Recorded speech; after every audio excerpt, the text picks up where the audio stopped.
Hey everyone, shirts और indices के इस सेशन में भी हम लास्ट सेशन की ही तरह सर्ट्स से रिलेटेड कुछ कॉन्सेप्ट और उन पर बेस्ड क्वेश्चनों को डिस्कस करेंगे।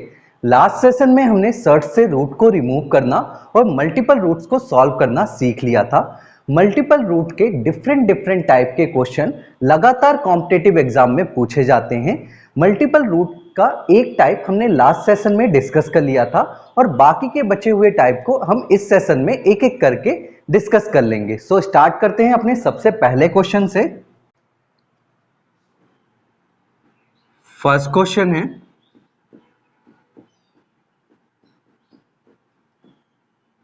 फाइंड द वैल्यू ऑफ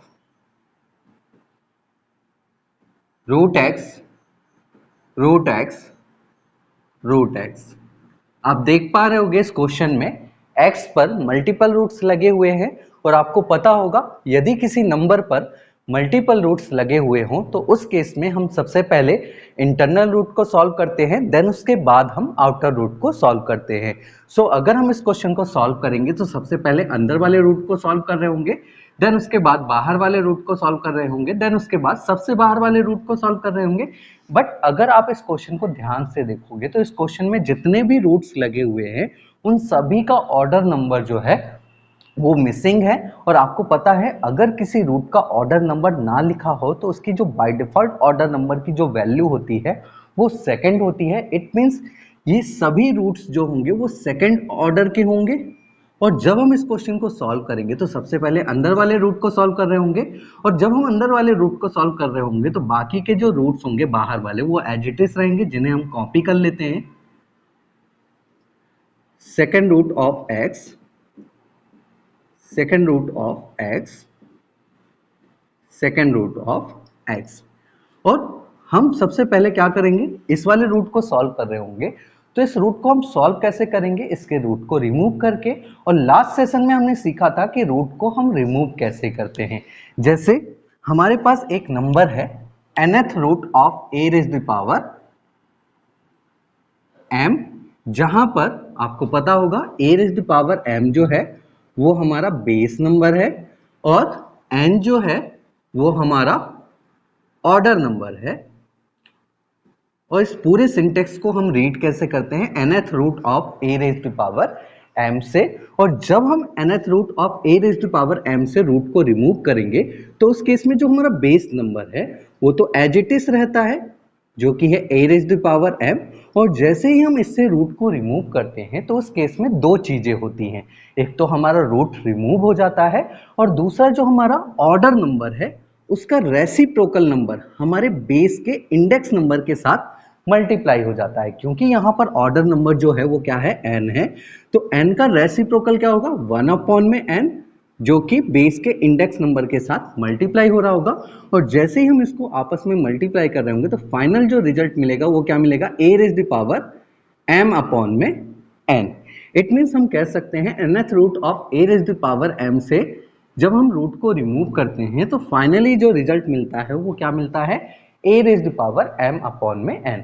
ठीक इसी प्रकार अगर हम इस प्रोसेस को यहाँ अप्लाई करें तो आप देख पा रहे होगे यहाँ पर जो बेस नंबर है वो क्या है, x है और x का इंडेक्स नंबर मिसिंग है। और आपको पता होगा अगर किसी नंबर का इंडेक्स नंबर ना लिखा गया हो तो उसकी जो बाय डिफॉल्ट वैल्यू होती है वो 1 होती है। इट मीन्स यहाँ पर जो हमारा बेस का इंडेक्स नंबर होगा वो क्या होगा, 1 होगा। सो हमारा बेस क्या होगा, x रेज़ द पावर 1 होगा। और जैसे ही हम इससे रूट को रिमूव कर रहे होंगे तो उस केस में रूट तो रिमूव हो जाएगा बट इसका जो ऑर्डर नंबर है 2 उसका रेसिप्रोकल 1/2 हमारे बेस के इंडेक्स नंबर के साथ क्या हो रहा होगा, मल्टीप्लाई। और जैसे ही हम 1 को 1/2 से मल्टीप्लाई कर रहे होंगे तो फाइनली हमें जो रिजल्ट मिलेगा वो क्या मिलेगा, x रेज़ द पावर 1/2। अब आप देख पा रहे होगे हमारा जो इंटरनल रूट है वो रिमूव हो चुका है और उसकी जगह हमें मिला है x रेज़ द पावर 1/2। और अगर हम दूसरे वाले रूट की बात करें तो आप देख पा रहे होंगे दूसरे वाले रूट में हम दो नंबरों को आपस में क्या कर रहे हैं, मल्टीप्लाई कर रहे हैं और जिनके बेस नंबर क्या है, सेम है। और आपको पता होगा इंडिसेस में जब हम दो सेम बेस वाले नंबर को आपस में मल्टीप्लाई करते हैं तो उस केस में हमारे जो इंडेक्स नंबर हैं वो आपस में क्या हो जाते हैं, ऐड हो जाते हैं। और अगेन फर्स्ट नंबर में इंडेक्स नंबर मिसिंग है, इट मींस यहाँ पर इंडेक्स नंबर की जो वैल्यू होगी वो क्या होगी, 1 होगी। तो जैसे ही हम इनका प्रोडक्ट कैलकुलेट करेंगे तो हमें मिलेगा second root of X into second root of X. जब हम इनका प्रोडक्ट कर रहे होंगे तो इनके जो इंडेक्स नंबर हैं वो आपस में क्या हो जाएंगे, ऐड हो जाएंगे, 1 प्लस 1/2। और जब हम इन्हें सॉल्व करेंगे तो हमें मिलेगा second root of X into second root of X, X raise the power 2 + 1 3/2। अब आप देख पा रहे होगे हमारा कंप्लीट तौर पे इंटरनल रूट क्या है, रिमूव हो चुका है। अब हमारे पास दो रूट बचे हुए हैं, सेम प्रोसेस हम इन दोनों भी रूट में अप्लाई कर रहे होंगे। तो अगर हम इस रूट से, इंटरनल रूट से इस रूट को रिमूव करें तो रूट तो रिमूव हो रहा होगा, बट अगेन इसका जो ऑर्डर नंबर है sec2, उसका रेसिप्रोकल 1/2 हमारे बेस के इंडेक्स नंबर के साथ क्या हो रहा होगा, मल्टीप्लाई हो रहा होगा। और जैसे ही हम इसे मल्टीप्लाई कर रहे होंगे तो यहाँ पर जो हमारा आउटर रूट है उसमें हमें क्या मिलेगा, x into x raise the power 3/4। अब अगेन आप देख पा रहे होगे जो आउटर रूट है उसमें दो नंबर लिखे हुए हैं जिनको हम आपस में क्या कर रहे हैं, मल्टीप्लाई कर रहे हैं। और इनके जो बेस नंबर हैं वो अगेन सेम है। और आपको पता होगा इंडिसेस में जब दो सेम बेस वाले नंबर को हम मल्टीप्लाई करते हैं तो उस केस में हमारे जो इंडेक्स नंबर हैं वो आपस में क्या हो जाते हैं, ऐड हो जाते हैं। तो इनका जो प्रोडक्ट होगा वो क्या होगा, एक्स रेज पावर 1 + 3/4। और जब हम इसे ऐड करेंगे तो क्या होगा, एक्स रेज पावर 4 + 3 7/4। अब हमारे पास फाइनली एक ही रूट बचा हुआ है जिसे हमें रिमूव करना है। और अगेन हम जब इस रूट को रिमूव कर रहे होंगे तो उस केस में रूट तो रिमूव हो जाएगा, बट इसका जो ऑर्डर नंबर है उसका रेसिप्रोकल अगेन बेस के इंडेक्स नंबर के साथ क्या हो रहा होगा, मल्टीप्लाई हो रहा होगा। तो जब हम इसको प्रोडक्ट करेंगे तो क्या मिलेगा हमें, एक्स रेज द पावर 7/8। और यही हमारा इस पूरी एक्सप्रेशन का फाइनली आंसर है। सो हम कह सकते हैं second root of X into second root of X into second root of X का जो फाइनली आंसर है वो क्या है, एक्स रेज द पावर 7/8। ये तो थी इस पूरी एक्सप्रेशन का डिटेल सोल्यूशन। अगर हम इसे शॉर्ट में करना चाहें तो भी हम कर सकते हैं। शॉर्ट में हम कैसे करेंगे, आप देख पा रहे होगे जैसे जैसे रूट को हम रिमूव कर रहे हैं वैसे वैसे क्या कर रहे हैं, हम हर बार ऑर्डर का रेसिप्रोकल बेस के इंडेक्स नंबर के साथ मल्टीप्लाई कर रहे हैं। इट मीन्स इस बार हम कितनी बार 1/2 का मल्टीप्लाई किए होंगे, 1 2 3 बार मल्टीप्लाई किए होंगे। इट मीन्स हमारे बेस में अगर हम डिनोमिनेटर की बात करें तो हम 3 बार क्या कर रहे होंगे, 1/2 का मल्टीप्लाई कर रहे होंगे। It mean 2 raise the power 3 आ रहा होगा यहाँ पर। और अगर आप फाइनली रिजल्ट देखोगे तो यहाँ पे भी डिनोमिनेटर में जो है वो 2 रेज द पावर 3 ही है। और इसके न्यूमिनेटर में आप देखोगे कि डिनोमिनेटर से एक कम है ना। इट मीन्स हम यहाँ लिख सकते हैं, इसका न्यूमिनेटर अगर लिखना चाहें तो क्या मिलेगा, 2 रेज द पावर 3 - 1। और ये हमारे इस पूरी एक्सप्रेशन का डायरेक्ट सोल्यूशन है। अगर हम इसे जनरल बेस पे लिखें तो हम लिख सकते हैं x जो है वो हमारा क्या था, बेस नंबर था, base raise the power 2 raise the power n -1 upon में 2 raise the power n, where n is a number of roots, है ना, जहां पर n जो है वो क्या है, रूट की संख्या है। जैसे यहां पर 3 रूट्स थे तो यहां पर n की जो वैल्यू होगी वो क्या होगी, 3 होगी। ठीक है। अगर हम इसी तरह से एक क्वेश्चन और करें, है ना, जैसे मान लीजिए हमारे पास एक क्वेश्चन है,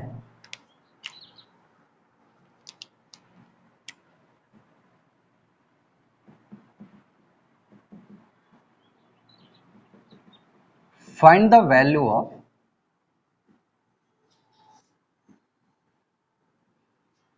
root x root x root x root x. So अगर हम इसे डायरेक्टली करना चाहें तो सबसे पहले हम क्या करेंगे, इसके रूट्स को काउंट करेंगे। आप देख पा रहे हो कि यहाँ पर रूट्स कितने हैं, 4 रूट्स हैं, तो अगर 4 रूट्स हैं तो अगर हम इसे अप्लाई करेंगे तो क्या होगा, और बेस क्या है हमारा, x है अगेन, तो बेस की जगह हम क्या लिख रहे होंगे, x और 2 raise the power n, n यहाँ पर क्या है, जितने हमारे रूट्स हैं, और रूट्स कितने हैं, 4 हैं, तो 2 raise the power 4 minus 1 upon में 2 raise the power 4। It means हमारा जो फाइनल आंसर होगा वो क्या होगा, x raise the power 2 raise the power 4 क्या होता है 16 माइनस 1 अपॉन में 16, और जब हम इसे सॉल्व कर रहे होंगे तो x raise the power 15 by 16 मिल रहा होगा। और अगर हम आपको इसको डिटेल से सॉल्व करके दिखाएं तो आपको पता है कि अगर हम जब इसको डिटेल से सॉल्व कर रहे होंगे तो हमने अभी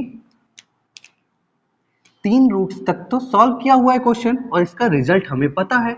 इसका रिजल्ट क्या था, x रेज द पावर 7/8। तो अगर हम इस पूरी डिटेल को ना लिखकर यहाँ पे x रेज द पावर 7/8 लिखें और बाकी के रूट्स को हम कॉपी कर लें जो कि एक सिंगल रूट्स है, और आप देख पा रहे हो कि यहाँ पर भी ऑर्डर नंबर जो है वो मिसिंग है। इट मीन्स इन सभी का जो ऑर्डर होगा वो क्या होगा, 2 होगा।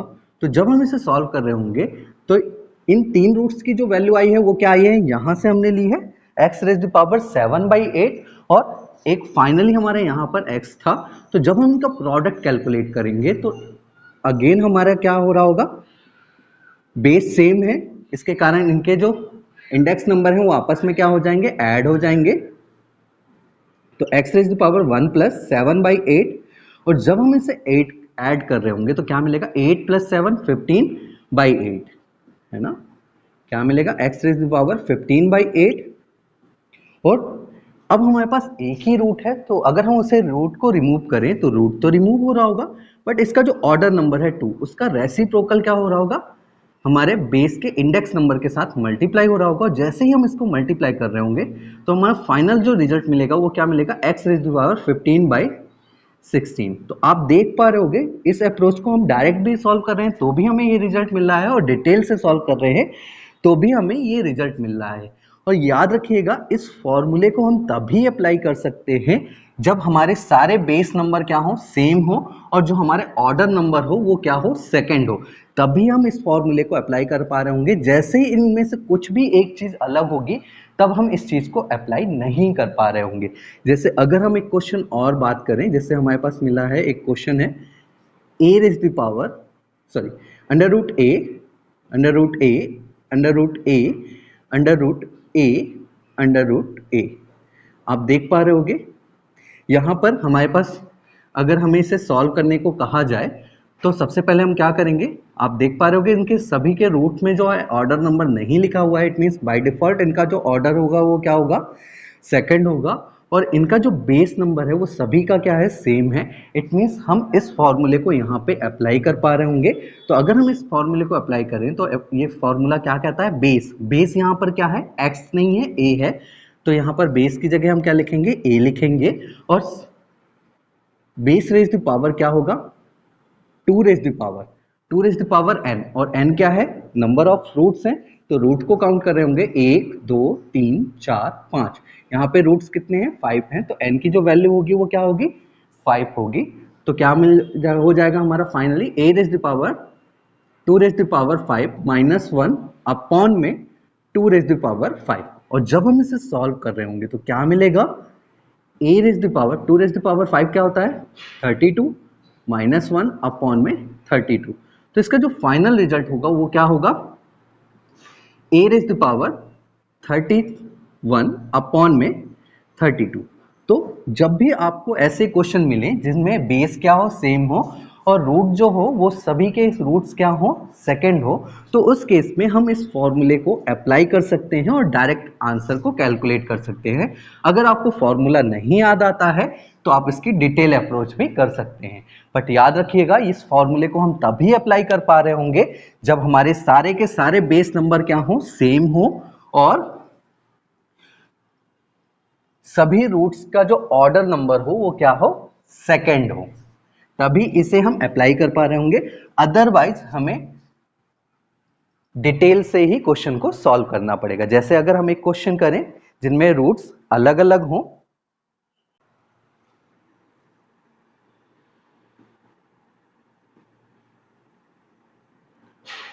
फाइंड द वैल्यू ऑफ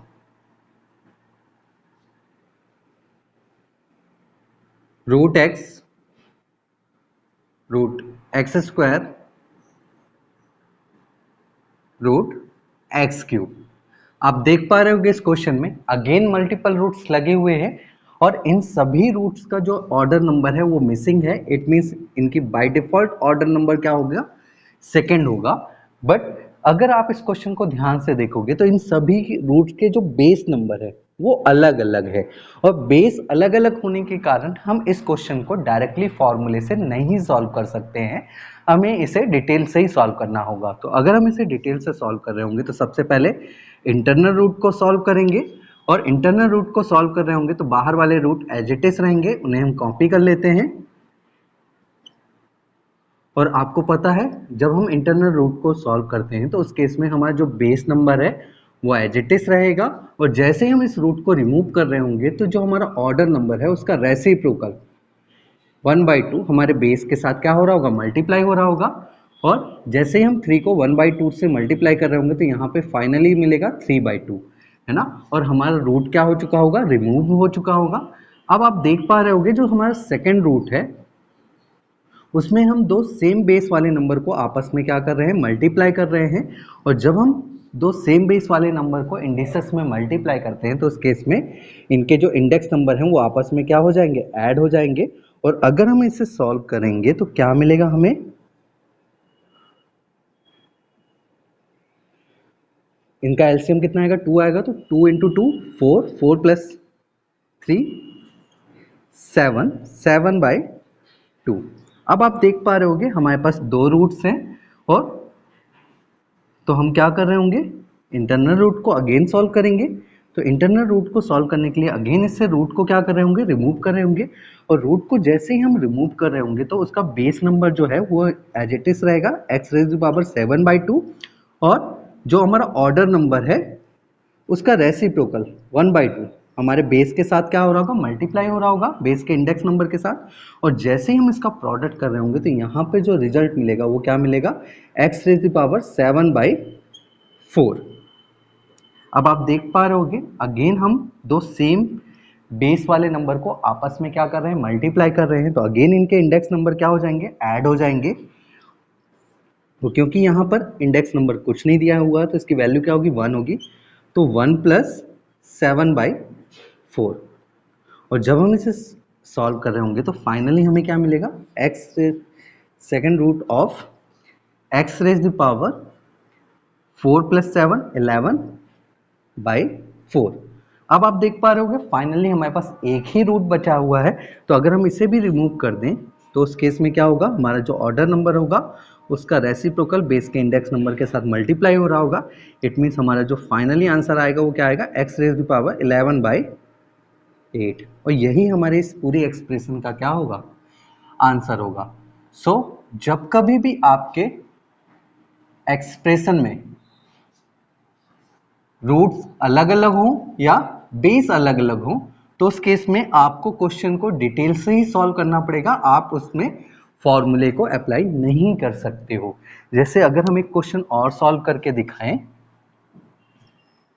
जैसे हमारे पास क्वेश्चन है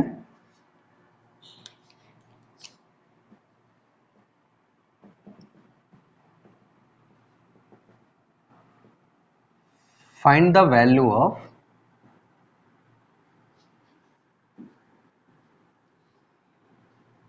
cube root of x into cube root of x। आप देख पा रहे होगे अगेन मल्टीपल रूट्स लगे हुए हैं और इन सभी रूट में जो बेस नंबर है वो क्या है, सेम है। बट अगर आप इनके ऑर्डर नंबर को ध्यान से देखोगे तो इनका ऑर्डर जो नंबर है वो सेकंड नहीं है। इट मींस अगेन हम यहाँ पे फॉर्मूले को अप्लाई नहीं कर सकते हैं। इस क्वेश्चन को भी हम अगर हमें सॉल्व करना है तो हम क्या कर रहे होंगे, डिटेल से ही सॉल्व कर रहे होंगे। और डिटेल से सॉल्व करने के लिए हमें सबसे पहले क्या करना पड़ता है, अंदर वाले रूट को सॉल्व करना पड़ता है। तो अंदर वाले रूट को जब हम सॉल्व कर रहे होंगे तो बाहर वाले रूट तो एज इट इज रहेंगे, क्यूब रूट ऑफ एक्स। और अगर हम इस रूट की बात करें तो जैसे ही हम यहाँ से रूट को रिमूव करेंगे तो हमारा जो अंदर बचेगा वो क्या मिलेगा, x⁻√2 1/3। अब आप देख पा रहे होगे एक रूट क्या हो चुका है, रिमूव हो चुका है। और जैसे हम इस रूट को रिमूव कर रहे हैं तो हमें मिल रहा है दो सेम बेस वाले नंबर को हम क्या कर रहे हैं, मल्टीप्लाई कर रहे हैं। अगर हम इन्हें मल्टीप्लाई कर दें तो हमारा जो प्रोडक्ट होगा वो क्या होगा, x raise the power 1 plus 1/3। और जब हम इन्हें ऐड कर देंगे तो क्या मिल जाएगा, cube root of x, cube root of x 3 plus 1 4/3। अब आप देख पा रहे होगे हमारे पास दो रूट्स बचे हुए हैं। तो अगेन हम अंदर वाले रूट को सॉल्व करते हैं सबसे पहले। तो अंदर वाले रूट से जैसे ही हम क्या कर रहे होंगे, रूट्स को रिमूव कर रहे होंगे, तो हमारा जो बेस नंबर है वो तो एज इट इज रहेगा, x रेज़ टू पावर 4/3। और हमारा जो ऑर्डर नंबर है उसका रेसिप्रोकल, क्योंकि यहाँ पर ऑर्डर कितना है 3 है, तो 3 का रेसिप्रोकल क्या होगा 1/3। हमारे बेस के इंडेक्स नंबर के साथ क्या हो रहा होगा, मल्टीप्लाई हो रहा होगा। तो यहाँ पर जो फाइनली रिजल्ट मिलेगा वो क्या मिलेगा, cube root of x into cube root of 4/9। Again आप देख पा रहे होगे यहाँ पर दो सेम बेस वाले नंबर को हम क्या कर रहे हैं, मल्टीप्लाई कर रहे हैं। तो जैसे हम इनके मल्टीप्लाई कर रहे होंगे तो उस केस में क्या होगा, इनकी पावर्स जो होंगी वो क्या हो जाएंगी, ऐड हो जाएंगी। क्योंकि यहाँ पर इंडेक्स नंबर नहीं लिखा हुआ है तो 1 होगा। तो क्या मिलेगा, cube root of x raise to power 1 plus 4/9। और जैसे ही हम इसे ऐड अप कर रहे होंगे तो हमें मिलेगा cube root of x raise to power 9 plus 4 13/9। और आप देख पा रहे होगे अब हमारे पास फाइनली एक ही रूट बचा हुआ है। तो इस रूट को भी अगर हम सॉल्व कर दें, तो इस रूट को अगर हम रिमूव कर रहे होंगे तो क्या होगा, रूट तो रिमूव हो जाएगा और इसका जो ऑर्डर नंबर है 3, उसका रेसिप्रोकल क्या होगा 1/3। बेस के इंडेक्स नंबर के साथ क्या हो रहा होगा, मल्टीप्लाई हो रहा होगा। और यहाँ पे फाइनली हमें मिलेगा x रेज़ टू पावर 13/27। और यही हमारी इस पूरी एक्सप्रेशन का क्या होगा, आंसर होगा। तो अगर हमें बेस अलग मिले या हमें रूट्स अलग मिले तो उस क्वेश्चन को हम क्या कर रहे होंगे, डिटेल से सॉल्व कर रहे होंगे। अदरवाइज हम क्वेश्चन को फॉर्मूले से सॉल्व कर रहे होंगे जब अगर हमारा बेस भी सेम हो और ऑर्डर क्या हो, सेकंड हो। तो आपको दोनों तरह के क्वेश्चन मिलते हैं, तो आपको दोनों ही अप्रोच आनी चाहिए। सेम इसी प्रकार से एक क्वेश्चन और कर लेते हैं जिसमें हमसे पूछा जा रहा है, फाइंड द वैल्यू ऑफ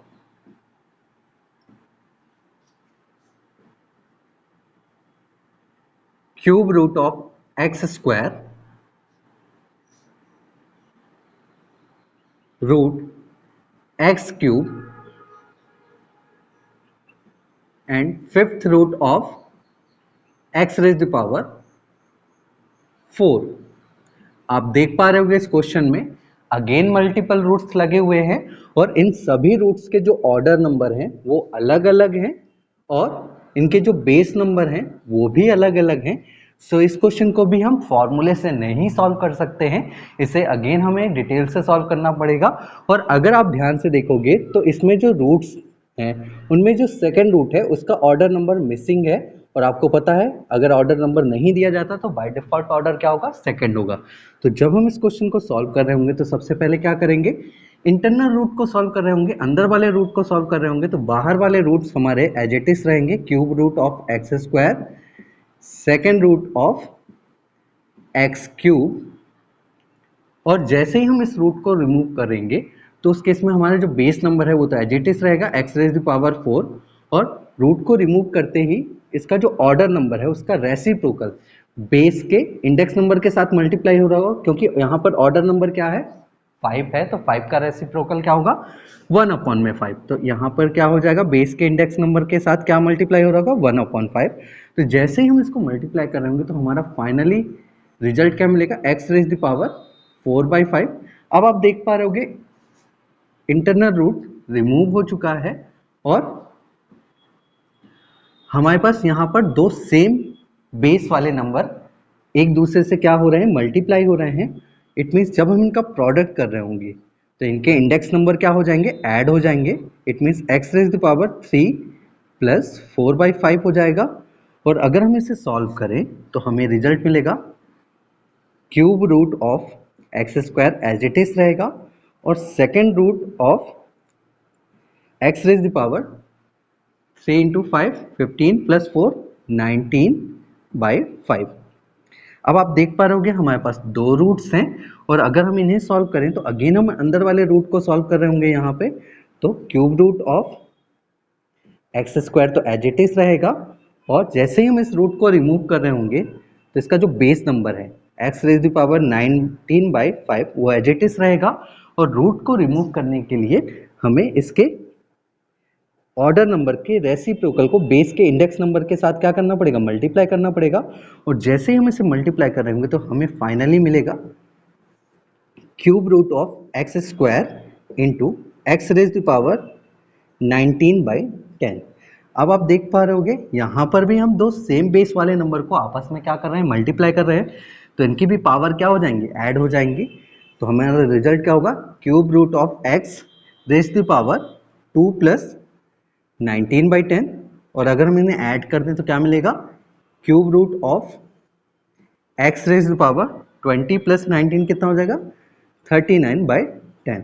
और जैसे ही हम इस रूट को भी रिमूव करें जो फाइनली हमें लास्ट में बचा है तो क्या होगा, रूट रिमूव हो रहा होगा और बेस हमारा जो रहेगा वो एज इट इज रहेगा 39/10 और हमारे रूट का जो ऑर्डर नंबर है उसका रेसिप्रोकल 1/3 हमारे बेस के इंडेक्स नंबर के साथ मल्टीप्लाई हो रहा होगा। जैसे हम इसे मल्टीप्लाई कर रहे होंगे तो 3 से 39 कैंसिल आउट हो रहा होगा, यहाँ पे क्या बचेगा 13। और फाइनली हमारे पास रिजल्ट जो मिलेगा वो क्या मिलेगा, एक्स रेज द पावर 13/10। और यही हमारी इस एक्सप्रेशन का क्या होगा, आंसर होगा। तो जब भी हमारे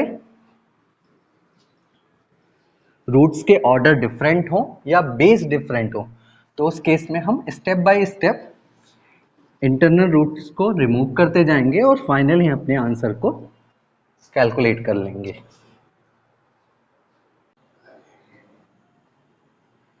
नेक्स्ट क्वेश्चन है, find the value of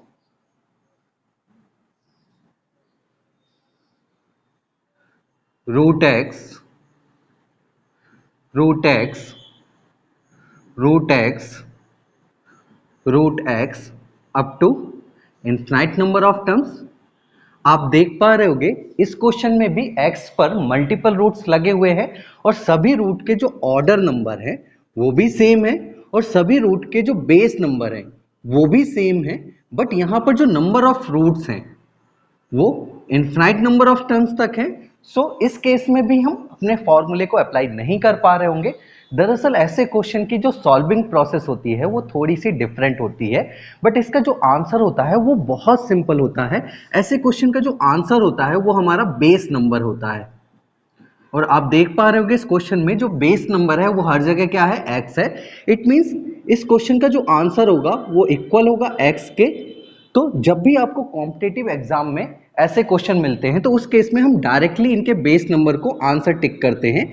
but अगर हम इसके सॉल्विंग प्रोसेस की बात करें तो सबसे पहले हम मान लेते हैं कि इस पूरी एक्सप्रेशन का जो मान है वो इक्वल है y के बराबर। इट मींस y इक्वल होगा root x root x root x root x up to infinite number of terms. और नेक्स्ट स्टेप में हम ये देखते हैं कि जो हमारी एक्सप्रेशन है वो रिपीट कहां से कर रही है। आप देख पा रहे यहां y equal to root x और अगेन रूट एक्स के बाद क्या मिल रहा है हमें, रूट एक्स मिल रहा है। और ऐसे ये कहां तक जा रहा है, इनफाइनाइट नंबर ऑफ टर्म तक जा रहा है और इसी की वैल्यू को हमने क्या माना है, y माना है। तो आप देख पा रहे होगे जो हमारी एक्सप्रेशन है वो सेकंड स्टेप से ही क्या करने लगी है, रिपीट करने लगी है। इट मींस इस पूरी वैल्यू को हम क्या लिख सकते हैं, y लिख सकते हैं क्योंकि हमने अभी y को एज्यूम किया है कि y क्या है, under root x under root x under root x कहां तक, up to infinite number of term तक। तो सेकंड स्टेप में हम देखते हैं कि हमारी जो एक्सप्रेशन है वो रिपीट कहां से कर रही है, रूट एक्स फर्स्ट टाइम आया है तो फर्स्ट टाइम आने वाली चीज को हम रिपीट नहीं बोलते। बट जैसे ही रूट एक्स दोबारा आया है इट मींस ये रिपीट होने लगा है और रिपीटेशन में हम यहां पे लिख सकते हैं इसे, इस पूरी वैल्यू को हम क्या लिख रहे होंगे, y के बराबर। अब आप देख पा रहे होगे जो हमारी एक्सप्रेशन है वो काफी छोटी हो चुकी है, y इक्वल टू आ चुका है रूट x इंटू वाई के। अगर हम यहाँ पे स्क्वायरिंग बोथ साइड कर दें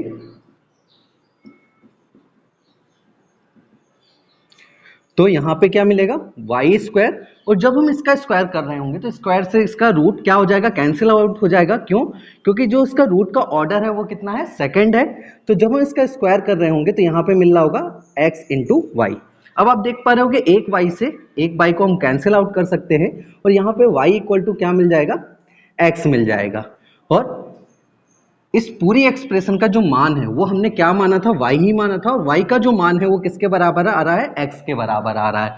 इट मींस हम कह सकते हैं एक ऐसा क्वेश्चन जिसमें रूट नंबर ऑफ रूट्स कितने हो, इनफिनाइट नंबर ऑफ टर्म हो, और सभी जो बेस हैं रूट के वो क्या हो, सेम हो, और सभी रूट का जो ऑर्डर हो वो क्या हो, सेकंड हो।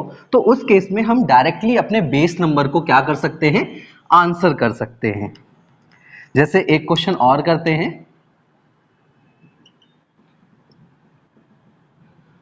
find the value of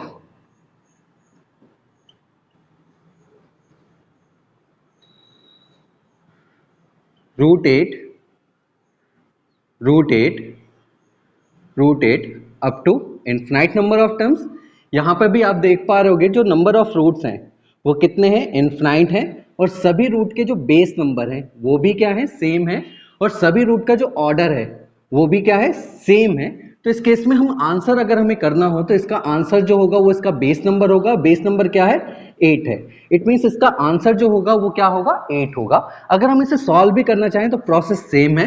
हम इसे मान लेते हैं कि इसका जो मान है वो किसके बराबर है, y के बराबर है। इट मींस y इक्वल होगा root eight up to infinite number of terms. Second step में हम देखते हैं कि जो हमारी एक्सप्रेशन है वो रिपीट कहां से कर रही है। तो रूट 8 फर्स्ट टाइम आया है, और फर्स्ट टाइम के बाद अगेन हमारा रूट 8 आ गया है। इट मींस यहां से हमारी जो एक्सप्रेशन है वो क्या करने लगी है, रिपीट करने लगी है। और इसी एक्सप्रेशन को हमने अभी माना है कि एक एक्सप्रेशन जो है वो इक्वल है y के बराबर। इट मींस हम लिख सकते हैं इस पूरी एक्सप्रेशन की जगह क्या लिख सकते हैं, y लिख सकते हैं। और अगर हम यहाँ पे स्क्वायरिंग कर दें बोथ साइड तो आप देख पा रहे हो यहाँ क्या मिलेगा, वाई स्क्वायर मिलेगा, और यहाँ पे स्क्वायर कर रहे होगे तो रूट हट जाएगा और क्या आ जाएगा, 8 इंटू वाई। एक वाई से एक वाई को कैंसिल आउट कर रहे होगे और y इक्वल टू क्या आ जाएगा, 8 आ जाएगा। तो ऑलवेज इसका आंसर जो होता है वो क्या होता है, हमारा बेस ही नंबर होता है जब नंबर ऑफ रूट्स क्या हो, इनफिनाइट हो, और सभी रूट्स के जो ऑर्डर हो वो क्या हो, सेकंड हो, और सभी रूट का जो बेस नंबर हो वो भी सेम हो। तो उस केस में हमारा जो आंसर होगा वो क्या होगा, बेस नंबर होगा। बट अगर इनमें से कोई भी एक चीज नहीं हो तो उस केस में हम डायरेक्ट आंसर नहीं कर पाएंगे, फिर अपनी सॉल्विंग प्रोसेस जो है उसको अप्लाई करके ही हम आंसर को कैलकुलेट कर सकते हैं। जैसे नेक्स्ट क्वेश्चन है, find the value of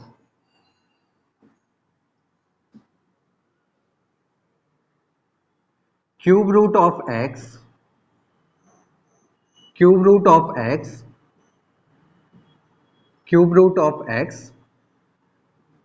up to infinite number of terms. आप देख पा रहे होगे इस क्वेश्चन में भी जो नंबर ऑफ रूट्स हैं वो इनफिनाइट हैं, बट सभी रूट्स के जो ऑर्डर हैं वो सेकंड ना होके थर्ड है।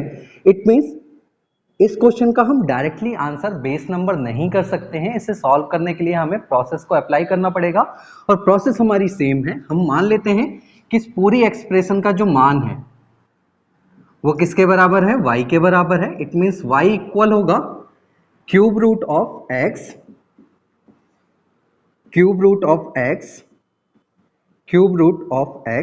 Up to infinite number of terms. और सेकंड स्टेप में देखते हैं कि जो हमारी एक्सप्रेशन है वो रिपीट कहां से कर रही है।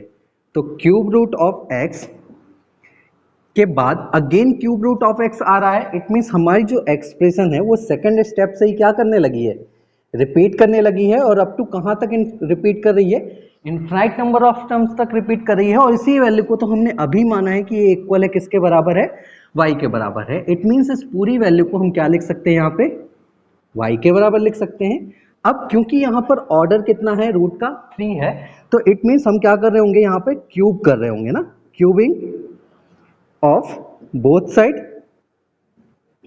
अगर हम इन दोनों तरफ क्या कर दें, क्यूब कर दें, तो यहाँ पे क्या मिलेगा, y क्यूब इक्वल टू, जब हम इसका क्यूब कर रहे होंगे third root of x into y का, तो क्यूब से रूट क्या हो जाएगा, कैंसिल आउट हो जाएगा, और यहाँ पे क्या बच जाएगा, x इंटू वाई। और आप देख पा रहे होगे एक y से एक y को हम कैंसिल आउट कर देंगे, और यहाँ पे क्या बच जाएगा, y square. It means y square बराबर आ जाएगा क्या, x के बराबर। बट हमसे जो पूछा गया है वो इस एक्सप्रेशन का मान पूछा गया है, और इस एक्सप्रेशन का जो मान है वो हमने क्या माना है, y माना है। इट मीन्स हमें y की वैल्यू निकालना पड़ेगा। तो अगर हम y की वैल्यू निकालेंगे तो इंडेक्स नंबर को उधर शिफ्ट करेंगे, और इंडेक्स नंबर उधर शिफ्ट होगा तो इसकी जो पोजीशन है न्यूमरेटर से कहाँ से हो जाएगी, डिनोमिनेटर में हो जाएगी। It means y equal to हो जाएगा x रेज़ टू पावर 1/2, और इसको हम लिख सकते हैं रूट x। इट मीन्स इस पूरी एक्सप्रेशन का जो मान होगा वो क्या आएगा, अंडर रूट x। सेम अगर इस तरह का एक क्वेश्चन और सॉल्व करें, जैसे मान लीजिए हमसे पूछा जा रहा है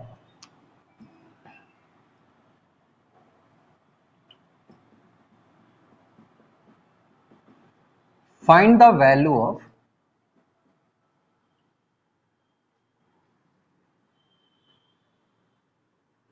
cube root of 16, cube root of 16, cube root of 16 up to infinite number of terms. तो अगेन हम इस पूरी एक्सप्रेशन को किसके बराबर मान लेंगे, y के बराबर मान लेंगे। इट मीन्स y इक्वल होगा क्यूब रूट ऑफ 16, और यहां से हमारी वैल्यू क्या कर रही है, रिपीट कर रही है, और इस पूरी एक्सप्रेशन को हम क्या माने हैं, अभी y माने हैं। तो इसकी जगह पे हम क्या लिख सकते हैं, y। It means y equal होगा cube root of 16 into y के, और अगर हम यहां पर क्यूबिंग कर दें बोथ साइड, तो हमारी जो एक्सप्रेशन हो जाएगी वो क्या हो जाएगा, y cube equal to cube root of 16 to y का होल क्यूब। और आपको पता है इस क्यूब से ये रूट क्या हो जाएगा, कैंसिल आउट हो जाएगा। It means y cube equal होगा 16 y के, और इस y से अगर हम एक y को कैंसिल आउट कर दें तो यहाँ पे क्या बच जाएगा, y स्क्वायर बच जाएगा। It means y square equal आ जाएगा 16 के। तो अगर हम y की वैल्यू निकालें तो y क्या आ जाएगा, रूट 16 के, और आपको पता है रूट 16 क्या होता है, 4 का स्क्वायर होता है। इट मीन्स यहाँ पे रूट के अंदर कितनी बार है, 4 दो बार है, तो एक बार दो 4 क्या हो जाएगा, बाहर निकल आएगा। इट मीन्स हमारा जो आंसर होगा वो क्या होगा, प्लस माइनस 4। तो इस पूरी एक्सप्रेशन का जो मान होगा वो क्या होगा, प्लस माइनस 4 के बराबर। तो जब भी आपको इनफिनाइट नंबर ऑफ रूट्स मिले और अगर हर एक रूट का जो ऑर्डर है वो सेम है बट सेकंड नहीं है, तो उस केस में हम इस प्रोसेस को अप्लाई करके क्वेश्चन को सॉल्व कर सकते हैं। और अगर हमारे रूट्स का जो ऑर्डर होगा सेकंड होगा, तो उस केस में जो हमारा आंसर होगा वो डायरेक्ट क्या होगा, हमारा बेस नंबर होगा। जैसे नेक्स्ट क्वेश्चन है, find the value of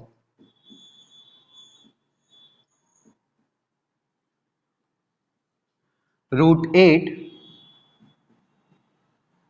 root 4, root 8, root 4, root 8, root 4 up to infinite number of terms. आप देख पा रहे होगे इस क्वेश्चन में भी जो नंबर ऑफ रूट्स हैं वो इनफिनाइट नंबर ऑफ टर्म्स तक हैं, और सभी रूट के जो ऑर्डर नंबर है वो भी सेम है। सभी रूट का जो ऑर्डर नंबर है वो क्या है, सेकंड है। बट अगर आप इस क्वेश्चन को ध्यान से देखोगे तो आप पाओगे कि इन रूट के जो बेस नंबर हैं वो दो अलग अलग प्रकार के हैं। एक जो बेस है वो हमारा क्या है, 8 है, और दूसरा जो बेस है वो क्या है, 4 है।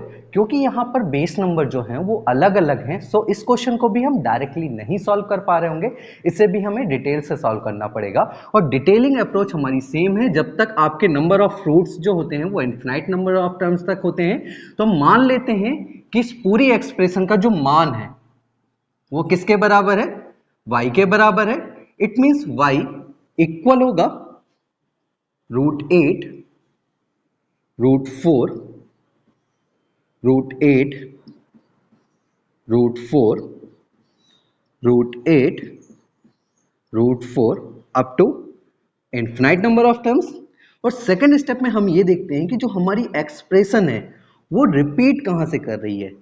तो √8 देन √4 देन अगेन √8 आ रहा है और उसके बाद √4। इट मीन्स हमारी जो एक्सप्रेशन है वो थर्ड स्टेप से क्या करने लगी है, रिपीट करने लगी है। और कहां तक रिपीट कर रही है, up to infinite number of term तक रिपीट कर रही है। और अभी हमने माना है कि इस पूरी एक्सप्रेशन का जो मान है वो इक्वल है y के बराबर। जो y है वो हमारे किसके बराबर है, √8 √4 √8 √4 अप टू कहां तक, infinite number of terms. It means जो हमारी एक्सप्रेशन है वो थर्ड स्टेप से क्या कर रही है, रिपीट करने लगी है। और इस पूरी एक्सप्रेशन की जगह पे हम क्या लिख सकते हैं, क्योंकि हमने अभी माना है कि पूरी एक्सप्रेशन किसके बराबर है, y के बराबर है, तो इस पूरी एक्सप्रेशन को हम रिप्लेस कर सकते हैं y से। इट मीन्स y इक्वल होगा √8 √4 इंटू y के बराबर। अगर हम यहां पे क्या कर दें, स्क्वायरिंग बोथ साइड कर दें, तो आप देख पा रहे होगे यहां पे क्या मिलेगा, वाई स्क्वायर। और जब हम यहां पे कर रहे होंगे √8 √4 का होल स्क्वायर कर रहे होंगे, क्योंकि यहाँ पे रूट का जो ऑर्डर है वो क्या है, सेकंड है। तो इस स्क्वायर से ये रूट जो बाहर वाला है, आउटर साइड वाला, वो कैंसिल आउट हो जा रहा होगा। It means y square equal हो जाएगा किसके, 8 √4y के। और क्योंकि हमें y का मान निकालना है, और अभी भी आप देख पा रहे होगे जो हमारी एक्सप्रेशन के राइट हैंड साइड पे है वो y है, और हमें इस y को क्या करना पड़ेगा, रिप्लेस करना पड़ेगा। तो एक बार हम क्या कर रहे होंगे, स्क्वायरिंग और कर रहे होंगे, स्क्वायरिंग बोथ साइड अगेन। और जब हम स्क्वायरिंग बोथ साइड अगेन कर रहे होंगे तो हमें मिल रहा होगा y⁻² का होल स्क्वायर, और यहां पे कर रहे होंगे 8 √4y का होल स्क्वायर। आपको पता है जब हम ब्रैकेट को ओपन अप करते हैं तो उस केस में हमारे जो इंडेक्स नंबर होते हैं वो आपस में क्या हो जाते हैं, मल्टीप्लाई। इट मीन्स यहां पे मिलेगा y⁻4, और इस ब्रैकेट को जब ओपन अप कर रहे होंगे तो हमारी जो पावर है वो इन दोनों ही नंबरों में क्या हो जाएगी, डिस्ट्रीब्यूट हो जाएगी। इट मीन्स हमें मिलेगा 8⁻² इंटू √4y का होल स्क्वायर होगा।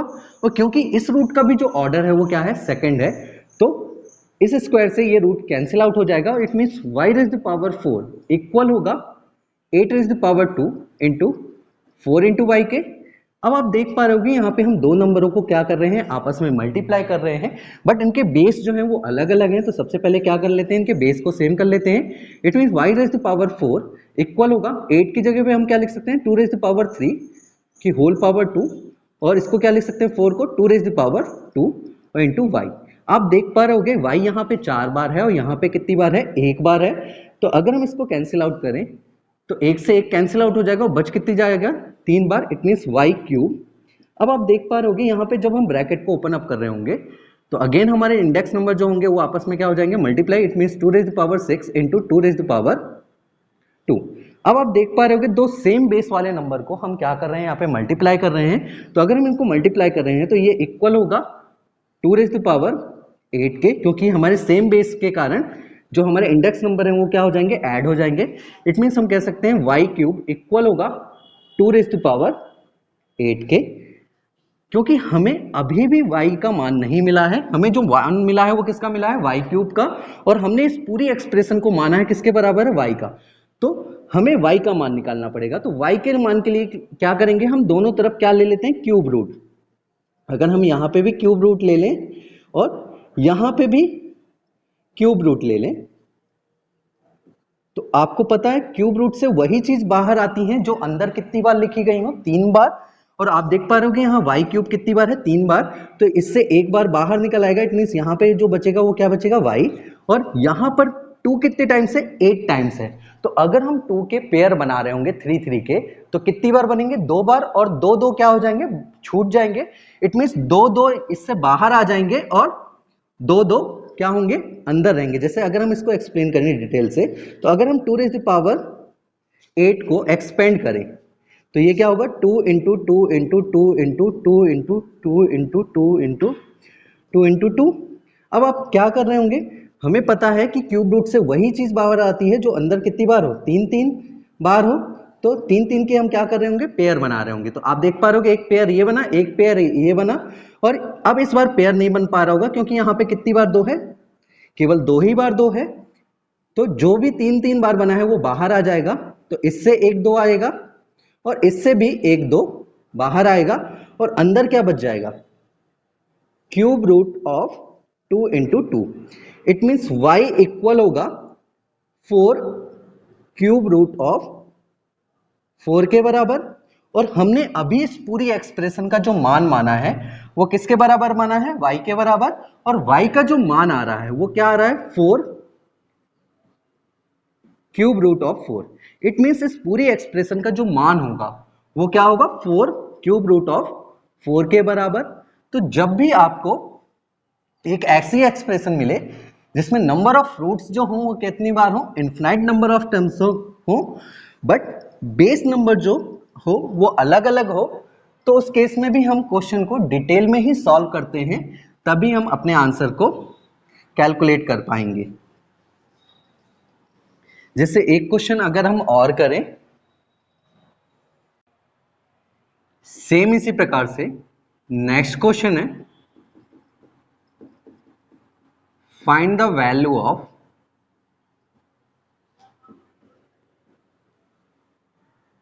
√4 √2 √4 √2 up to infinite number of terms. आप देख पा रहे होगे इस क्वेश्चन में भी जो नंबर ऑफ रूट्स हैं वो इनफिनाइट नंबर ऑफ टर्म्स तक हैं, और सभी रूट के जो ऑर्डर नंबर हैं वो भी सेम है, बट सभी रूट के जो बेस नंबर हैं वो सेम नहीं है। एक बार रूट का जो बेस है वो क्या है, 8 है, और एक बार जो बेस है वो क्या है, 2 है। तो अगेन इस क्वेश्चन को हमें डिटेल से ही सॉल्व करना पड़ेगा, और डिटेलिंग अप्रोच सेम है। मान लेते हैं कि इस पूरी एक्सप्रेशन का जो मान है वो बराबर है y के। इट मीन्स y बराबर होगा √4 √2 √4 √2 up to infinite number of terms. Second step में देखते हैं कि हमारी जो एक्सप्रेशन है वो रिपीट कहाँ से कर रही है। तो आप देख पा रहे होगे जो हमारी एक्सप्रेशन है वो अगेन थर्ड स्टेप से क्या कर रही है, रिपीट कर रही है up to infinite number of terms तक। और इस पूरी एक्सप्रेशन को हमने अभी माना है कि ये बराबर है y के। इट मीन्स इस पूरी एक्सप्रेशन को हम रिप्लेस कर सकते हैं y से। सो y इक्वल होगा √4 √2 इंटू वाई के। अगर हम स्क्वायरिंग कर दें दोनों साइड तो क्या हो जाएगा, यहाँ पे y स्क्वायर हो जाएगा, और जब हम यहाँ स्क्वायर कर रहे होंगे तो एक रूट क्या हो जाएगा, सॉल्व हो जाएगा। इट मीन्स 4 इंटू √2y आएगा, और अगेन अगर हम स्क्वायर करेंगे तो यहाँ पे क्या हो जाएगा, y रेज़ टू पावर 4 हो जाएगा, और यहाँ पे क्या हो जाएगा 4 रेज़ टू पावर 2, और यहाँ पे ये रूट कैंसिल हो जाएगा स्क्वायर से। इट मीन्स यहाँ पे बचेगा 2 इंटू वाई के बराबर। आप देख पा रहे होगे यहाँ y एक बार है, यहाँ 4 बार है, तो अगर इस y से एक y को कैंसिल आउट कर दे तो कितनी बार y बचेगा, यहाँ पे 3 बार बचेगा। It means y cube equal होगा 4 रेज़ टू पावर 2 इंटू 2 के बराबर। आप देख पा रहे होगे y क्यूब, और यहाँ पे हम दो सेम बेस वाले नंबर को क्या कर रहे हैं, मल्टीप्लाई कर रहे हैं, बट इनके बेस जो हैं वो अलग अलग हैं। तो सबसे पहले हम क्या कर लेते हैं, इसके बेस को सेम कर लेते हैं। 4 को क्या लिख सकते हैं, 2 रेज़ टू पावर 2, और इसकी होल पावर क्या है, 2 इंटू 2 है। It means y cube equal क्या होगा 2 रेज़ टू पावर 4 इंटू 2 के। It means y cube equal होगा 2 रेज़ टू पावर 5 के। अगर हम दोनों तरफ क्या ले लें, क्यूब रूट लगा दें, it means cube root of y cube and cube root of 2 raise to power 5। आपको पता है क्यूब रूट से वही चीज बाहर निकलती है जो अंदर कितनी बार हो, 3 बार। तो यहां से 3 बार y, अंदर 3 बार y है तो इसमें एक बार निकल आएगा। यहाँ 5 बार 2 है तो 3 बार में से एक बार बाहर निकल आएगा 2, और अंदर कितनी बार बच जाएगा, 2 बार। इट मीन्स 2 इंटू 2 बच जाएगा। इट मीन्स y इक्वल होगा 2 क्यूब रूट ऑफ 4 के बराबर। और हमने अभी माना है कि इस पूरी एक्सप्रेशन का जो मान है वो किसके बराबर है, y के बराबर है, और y का जो मान है वो बराबर है 2 इंटू क्यूब रूट ऑफ 4 के बराबर। इट मीन्स इस पूरी एक्सप्रेशन का जो मान होगा वो इक्वल होगा 2 इंटू क्यूब रूट ऑफ 4 के बराबर। बहुत सिंपल सी प्रोसेस है। अगर आप इस तरह के क्वेश्चन को एक दो बार सॉल्व करोगे तो आपको ये प्रोसेस क्या हो जाएगी, रट जाएगी और आप इसको बहुत ही आसानी से कैलकुलेट कर पा रहे होगे।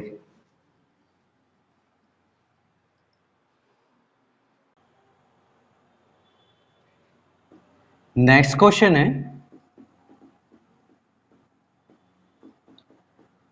Find the value of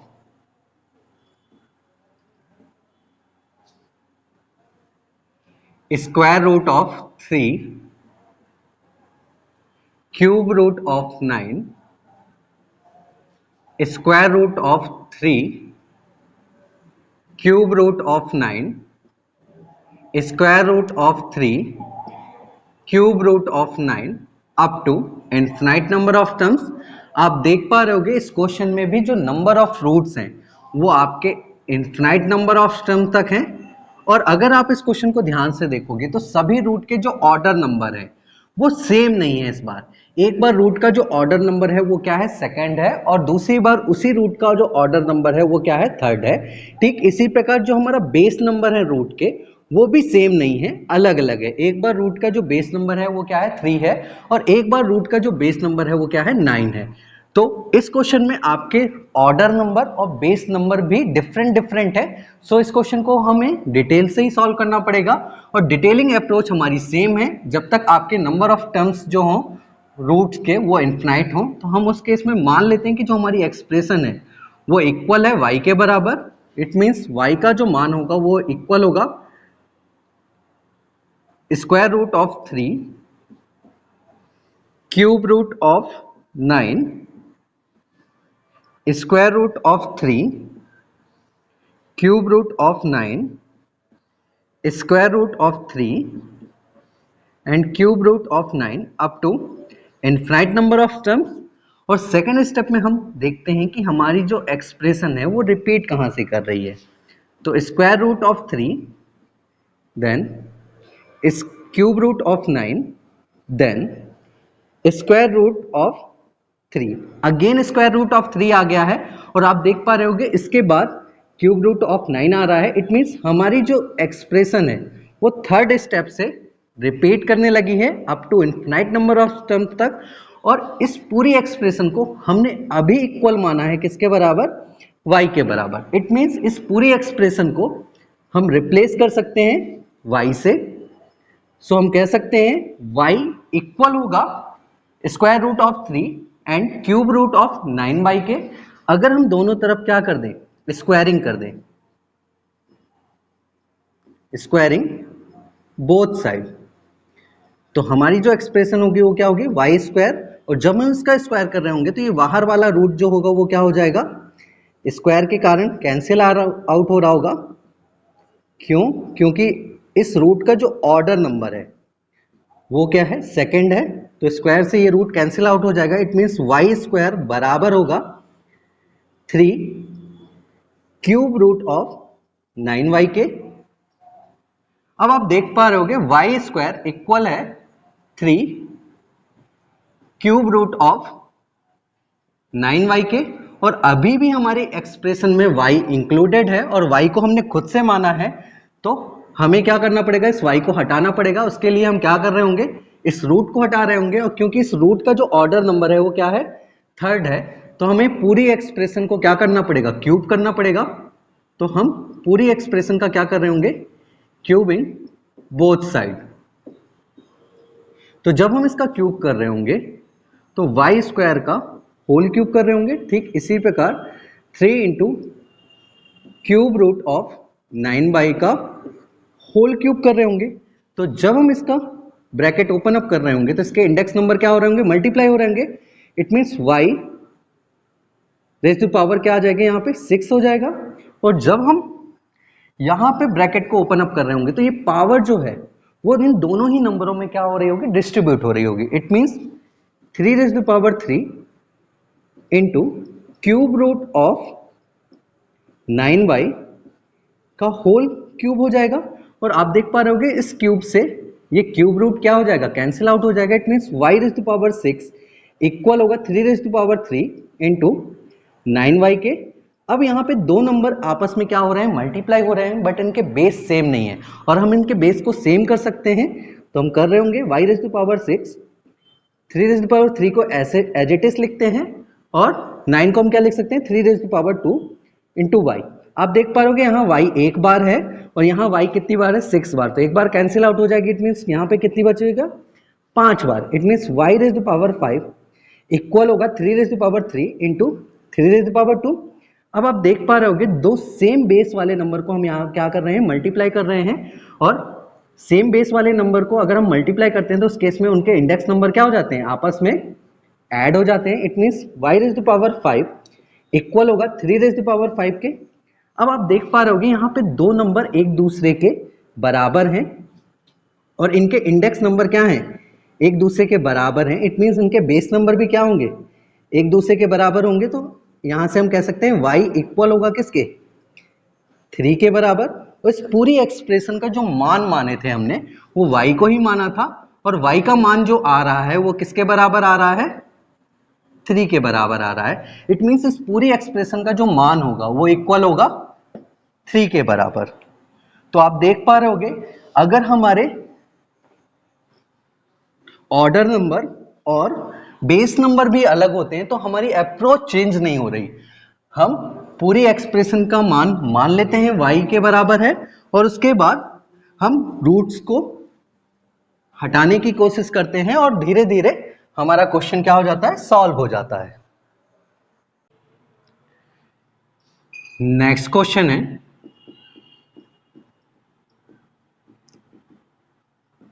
find the value of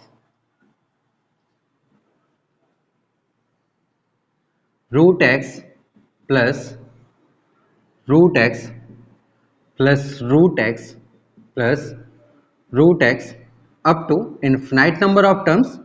आप देख पा रहे होगे इस क्वेश्चन में नंबर ऑफ रूट्स जो है वो up to infinite number of terms तक हैं, और सभी रूट के जो ऑर्डर नंबर हैं वो सेम है। हर एक रूट का जो ऑर्डर नंबर है वो सेकंड है, और हर एक रूट का जो बेस नंबर है वो भी सेम है। बट फिर भी ये क्वेश्चन प्रीवियस क्वेश्चनों से थोड़ा सा डिफरेंट है। क्योंकि यहाँ पे मल्टीप्लिकेशन की जगह एडिशन हो रहा है between two roots. It means इस क्वेश्चन की जो सॉल्विंग प्रोसेस होगी वो भी थोड़ी सी डिफरेंट होगी। बट आप देख पा रहे होगे ये जो क्वेश्चन है वो एक फिक्स पैटर्न को फॉलो कर रहा है।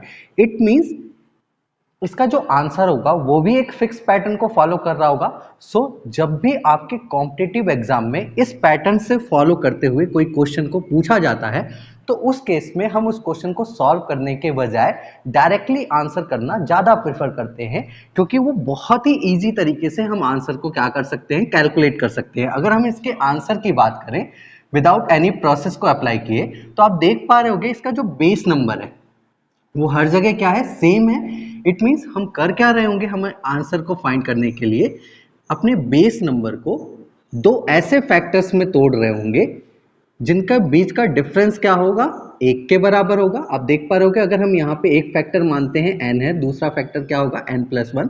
इट मीन्स इन दोनों के बीच का जो डिफरेंस है वो इक्वल है 1 के। और जब हम इन दोनों फैक्टर्स को आपस में मल्टीप्लाई करें तो इसका जो प्रोडक्ट होगा वो इक्वल होना चाहिए बेस नंबर के बराबर। तो अगर हम दो ऐसे फैक्टर्स को कैलकुलेट कर पाए तो उन दोनों फैक्टर में से हमारा एक फैक्टर जो होगा वो आंसर होगा। और आंसर कौन सा वाला होगा इस केस में, जो हमारा फैक्टर क्या हो, बिगर हो। और आप देख पा रहे होगे इन दोनों फैक्टर्स में जो बिगर फैक्टर है वो कौन सा है, n+1 है। इट मीन्स हमारा जो आंसर होगा वो क्या होगा, n+1। तो ये तो थी इस क्वेश्चन की डायरेक्ट अप्रोच कि इस तरह के क्वेश्चन को हम डायरेक्ट कैसे आंसर तक पहुंच पाते हैं। अगर हम इसके प्रोसेस की बात करें, ये सॉल्व कैसे होता है डायरेक्ट, ये n+1 आंसर हमें मिल कैसे रहा होगा। तो अगर हम इसके सॉल्विंग प्रोसेस की बात करें तो आप देख पा रहे होगे ये जो क्वेश्चन है उसमें नंबर ऑफ रूट्स जो है वो up to infinite number of terms तक हैं। और जब आपको किसी क्वेश्चन में नंबर ऑफ रूट्स इनफिनाइट्स मिलते हैं तो उस केस में हमारी सॉल्विंग प्रोसेस सेम होती है। हम मान लेते हैं कि ये पूरी की पूरी एक्सप्रेशन इक्वल है y के बराबर। इट मीन्स y इक्वल होगा root x plus root x plus root x plus root x up to infinite number of terms. Then उसके बाद देखते हैं कि हमारी जो एक्सप्रेशन है वो रिपीट कहां से कर रही है। इट मीन्स y इक्वल है root x plus root x. आप देख पा रहे हो कि जो हमारी एक्सप्रेशन है वो सेकंड स्टेप से ही रिपीट करने लगी है up to infinite number of terms. और आप देख पा रहे होगे ये जो एक्सप्रेशन है root x plus root x plus root x up to infinite number of terms, इसकी वैल्यू को अभी हमने माना है कि ये इक्वल है किसके बराबर, y के बराबर। इट मीन्स इस पूरी रिपीटेशन वाली जो एक्सप्रेशन है उसको हम रिप्लेस कर सकते हैं y के साथ। इट मीन्स इस पूरी एक्सप्रेशन का शॉर्ट फॉर्म जो होगा वो इक्वल होगा y equal to root x plus y के। अगर हम इस एक्सप्रेशन में स्क्वायरिंग कर दें बोथ साइड तो हमें मिलेगा वाई स्क्वायर इक्वल टू, जब हम इसका स्क्वायर कर रहे होंगे तो रूट कैंसिल आउट हो रहा होगा स्क्वायर से, और x प्लस वाई हमें मिलेगा। अगर x प्लस वाई को हम इधर ले आए लेफ्ट हैंड साइड में तो वाई स्क्वायर, यहाँ पॉजिटिव में है तो ये नेगेटिव में आ जाएगा। It means y square minus y minus x equal हो जाएगा 0 के। आप देख पा रहे होगे ये जो इक्वेशन आई है हमारी वो एक क्वाड्रेटिक इक्वेशन है।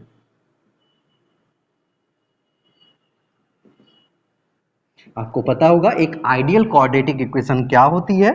एक आइडियल क्वाड्रेटिक इक्वेशन की बात करें तो a x square plus b x plus c equal to 0 हमारी एक आइडियल क्वाड्रेटिक इक्वेशन है। और किसी भी क्वाड्रेटिक इक्वेशन को जो सॉल्व करने की प्रोसेस होती है वो 3 तरीके की होती है। एक तो हम इस क्वाड्रेटिक इक्वेशन को परफेक्ट स्क्वायर में बदल दें, दूसरी हम इसके फैक्टराइज मेथड को अप्लाई करके रूट्स को फाइंड आउट करें, और तीसरी हम श्रीधराचार्य फॉर्मूला को अप्लाई करें।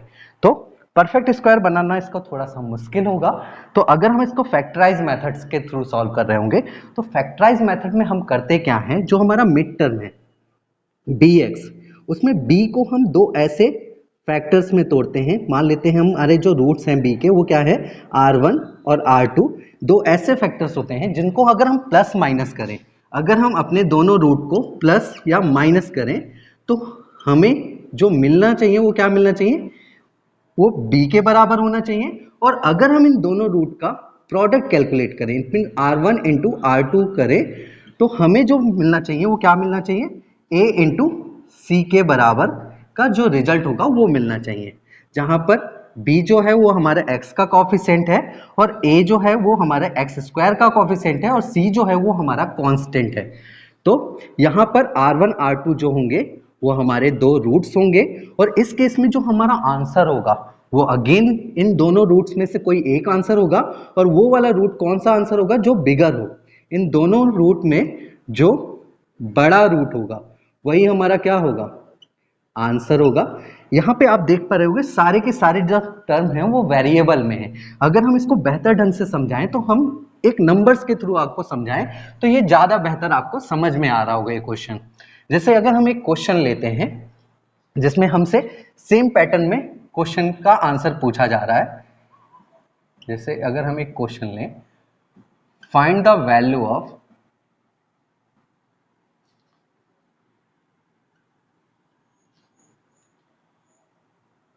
Root 6 plus root 6 plus root 6 plus root 6 plus root 6 up to infinite number of terms.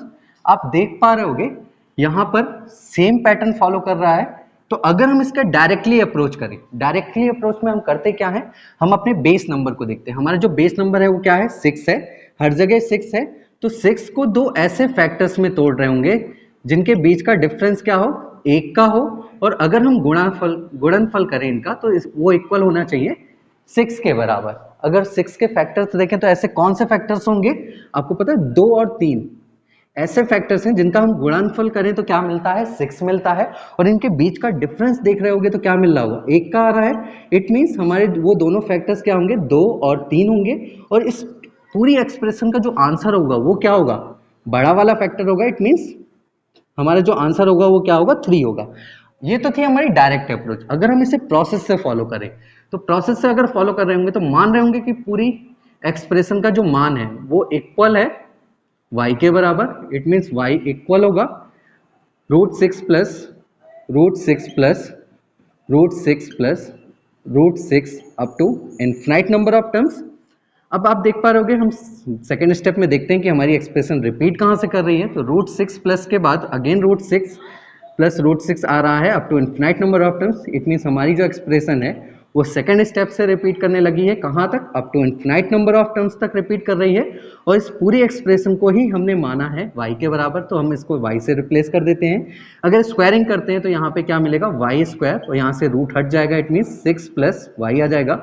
अगर हम पूरा का पूरा इसे लेफ्ट हैंड साइड में ले आए तो y square minus y minus 6 equal होगा 0 के। अब आप देख पा रहे होगे ये क्वाड्रेटिक इक्वेशन है जिसमें एक्स वाई स्क्वायर का जो कॉफिशिएंट है वो 1 है और y का जो कॉफिशिएंट है वो 1 है और जो कांस्टेंट टर्म है वो क्या है, 6 है। तो हमें y के कॉफिशिएंट को दो ऐसे रूट्स में तोड़ना है कि जिसका हम प्लस करें या माइनस करें तो हमें क्या मिलना चाहिए, b मिलना चाहिए, और b की वैल्यू यहाँ पे क्या है, 1 है। और अगर हम इसका प्रोडक्ट करें, इन दोनों फैक्टर्स का प्रोडक्ट करें तो हमें क्या मिलना चाहिए, a इंटू सी। यहाँ पे a कितना है, 1 है, और c कितना है, 6 है। तो a प्रोडक्ट क्या होगा, 6 ही होगा। तो इनका जो प्रोडक्ट कर रहे होंगे वो किसके बराबर होना चाहिए, 6 के बराबर होना चाहिए। तो आपको क्वाड्रेटिक इक्वेशन सॉल्व करते आती होगी, तो हम इसे कैसे लिख सकते हैं, वाई स्क्वायर माइनस, इसे हम तोड़ रहे होंगे तो इसे लिख सकते हैं 3y plus 2y minus 6 equal to 0 के। अब आप देख पा रहे होगे 3y में से अगर 2y, हम माइनस 3y में से अगर 2y जोड़ देते हैं तो रिजल्ट क्या मिलेगा, माइनस का 1y। और अगर हम इन दोनों का गुणनफल करें तो क्या मिलेगा, माइनस 3y है यहाँ, प्लस का 2y है, तो इनको गुणनफल करेंगे तो 6y स्क्वायर मिलेगा माइनस का। और देख रहे होगे यहाँ पे भी अगर हम गुणनफल कर रहे हैं तो क्या मिल रहा है, माइनस का 6y स्क्वायर मिल रहा है। इट मीन्स हम इस एक्सप्रेशन को ये लिख सकते हैं। और अगर हम इसमें से कॉमन निकालें, y को कॉमन निकालने तो यहाँ क्या बचेगा, y माइनस 3, और यहाँ से अगर हम 2 कॉमन ले लें प्लस 2 तो यहाँ पे बचेगा y माइनस 3 इक्वल टू 0। अब आप देख पा रहे होगे y माइनस 3 यहाँ पे भी है, y माइनस 3 यहाँ पे भी है। अगर हम पूरे में से y माइनस 3 कॉमन ले लें तो अंदर क्या बचेगा, y प्लस 2, और इक्वल होगा ये किसके बराबर, 0 के। अब आप देख पा रहे हो यहाँ दो नंबर्स का प्रोडक्ट जो है वो इक्वल है 0 के, और दो नंबर का प्रोडक्ट इक्वल तभी 0 के होता है जब उनमें से कोई एक संख्या क्या हो, 0 के बराबर हो। तो हम मान लेते हैं या तो y माइनस 3 इक्वल है 0 के, या तो y प्लस 2 होगा इक्वल 0 के। अगर y माइनस 3 इक्वल है 0 के, इट मीन्स y बराबर होगा किसके, 3 के। और अगर y प्लस 2 इक्वल है 0 के, इट मीन्स y बराबर होगा माइनस 2 के। और हमने अभी इस पूरी एक्सप्रेशन का जो मान माना था वो इक्वल किसके माना था, y के। और y देख रहे हो, y के दो आंसर आ रहे हैं, एक तो आ रहा है हमारा 3 और एक आ रहा है -2।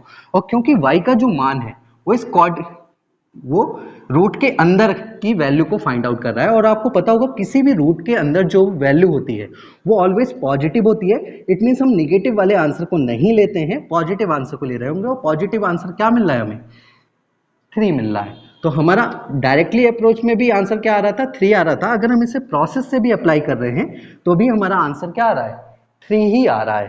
ठीक, अगर हम इसी क्वेश्चन में हम अपने रूट को क्या कर दें, चेंज कर दें। जैसे मान लीजिए यहाँ 6 की जगह क्या होता, 12 होता, तो हम 12 के फैक्टर कर रहे होते।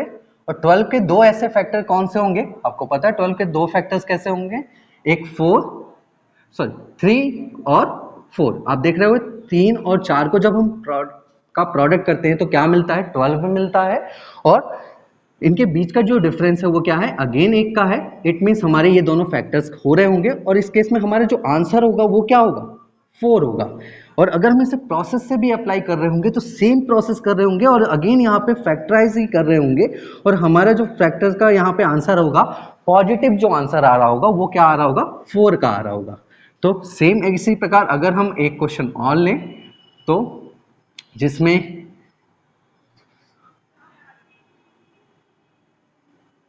यहाँ पे अगर 20 हो हर जगह, इट मीन्स बेस नंबर क्या हो, 20 हो।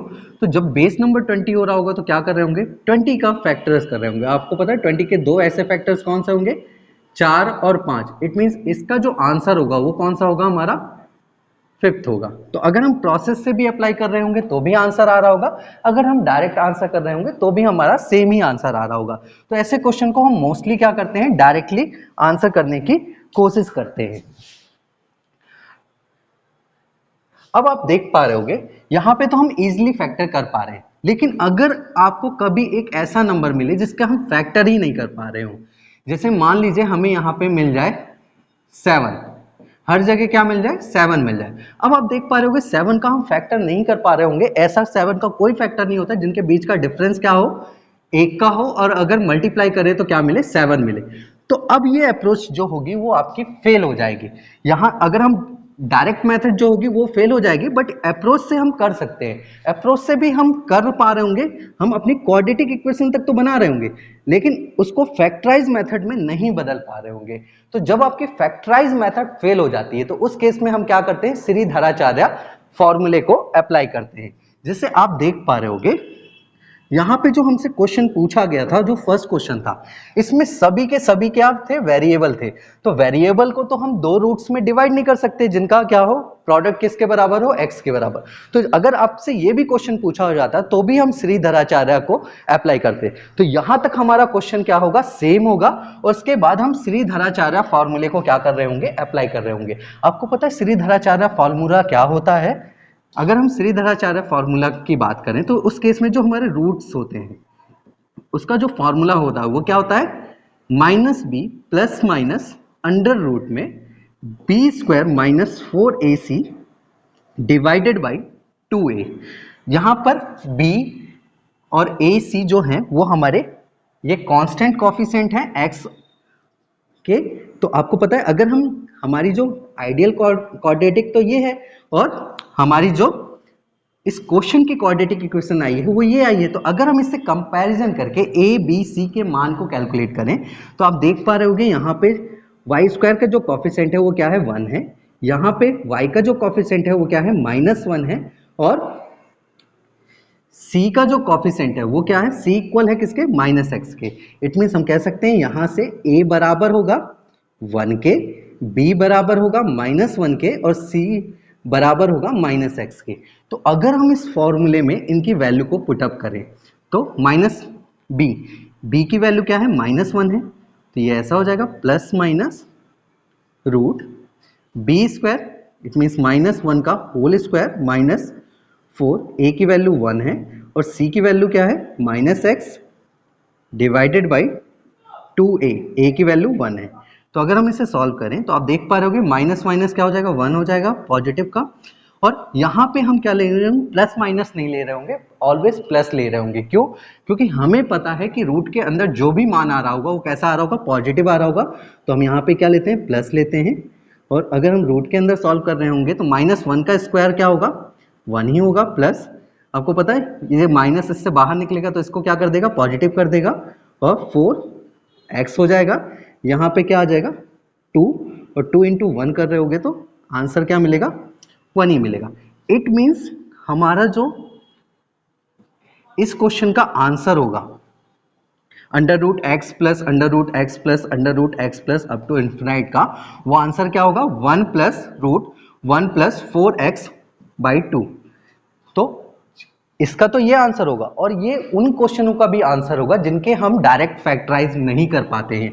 जैसे आपका √7 है, तो √7 को हम डायरेक्ट फैक्टराइज मेथड से नहीं सॉल्व कर पा रहे होंगे, तो उस केस में भी हम इस फॉर्मूले को अप्लाई कर रहे होंगे और अपने आंसर को कैलकुलेट कर रहे होंगे। आप देख पा रहे होंगे इस पूरे फॉर्मूले में एक ही कॉफिशिएंट है, x है, और x जो है वो हमारा क्या है, रिप्रेजेंट कर रहा है बेस नंबर को। तो अगर हम इस फॉर्मूले से इस क्वेश्चन को सॉल्व करें तो इस फॉर्मूले में जस्ट वैल्यू पुट अप करेंगे।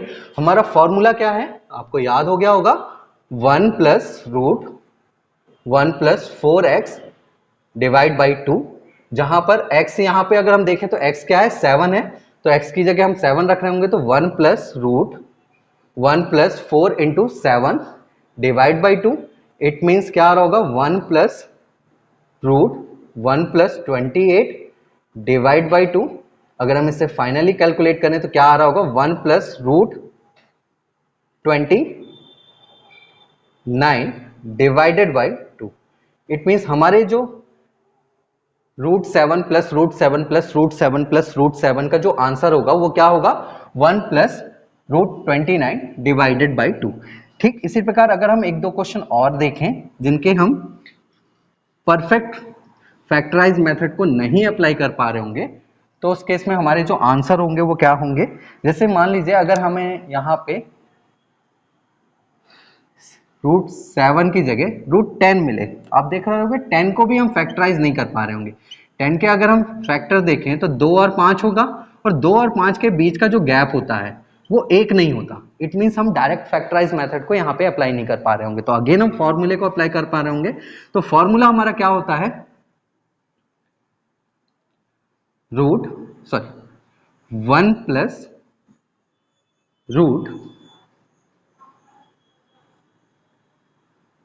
√1+4x डिवाइडेड बाई 2 के, जहां पर x क्या होगा हमारा बेस नंबर होगा। इस केस में बेस क्या है हमारा 10 है। तो अगर हम इसे अप्लाई कर रहे होंगे तो 1+10 से मल्टीप्लाई करेंगे 4 को तो 40 आ जाएगा यहाँ पे डिवाइड बाई 2।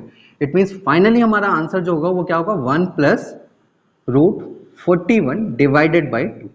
तो जब आपके फैक्टराइज मेथड से जब आपके एक ऐसा नंबर मिले बेस में जिसके डायरेक्टली हम फैक्टर कर पाए तो उस केस में हम फैक्टराइज मेथड को अप्लाई कर रहे होंगे। अगर हम फैक्टराइज नहीं कर पा रहे होंगे तो उस केस में हम इस फॉर्मूले को उपयोग करेंगे और अपने आंसर को कैलकुलेट करेंगे। आपके कॉम्पिटिटिव एग्जाम में दोनों ही तरीके के क्वेश्चन पूछे जाते हैं, ठीक है।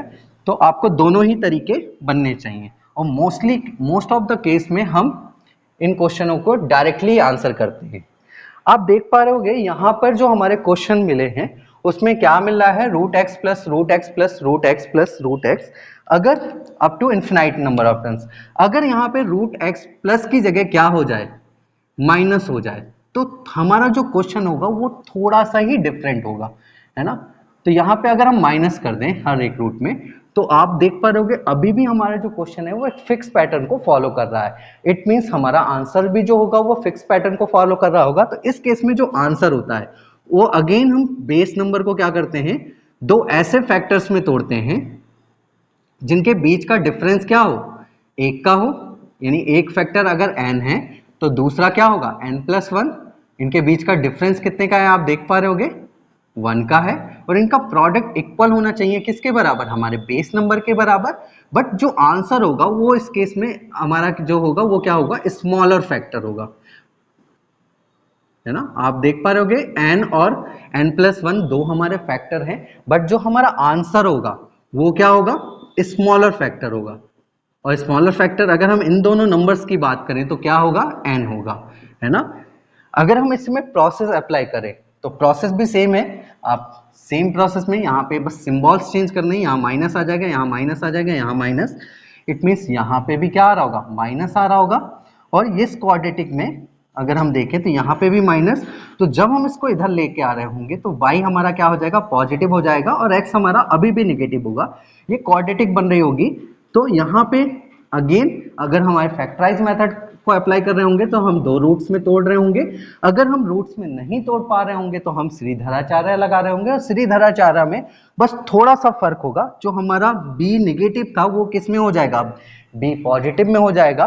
तो जब हम श्रीधराचार्य लगा रहे होंगे आपको पता है श्रीधराचार्य में रूट इक्वल होता है -b प्लस माइनस √b²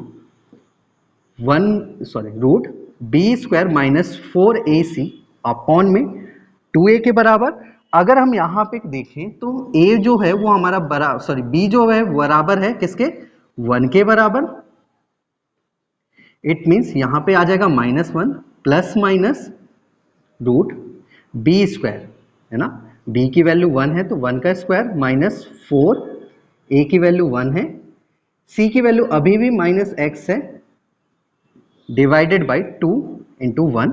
और क्योंकि हम यहाँ पे रूट कैलकुलेट कर रहे हैं तो ऑलवेज पॉजिटिव वाले आंसर को कैलकुलेट कर रहे होंगे।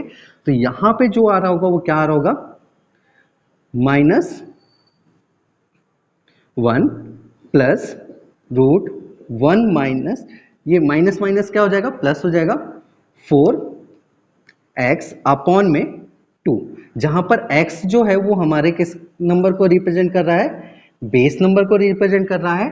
तो जब आप इस क्वेश्चन में फैक्टराइज मेथड को नहीं अप्लाई कर रहे होंगे, तब उस केस में हम इस फॉर्मूले को क्वेश्चन को क्या कर रहे होंगे, अप्लाई कर रहे होंगे।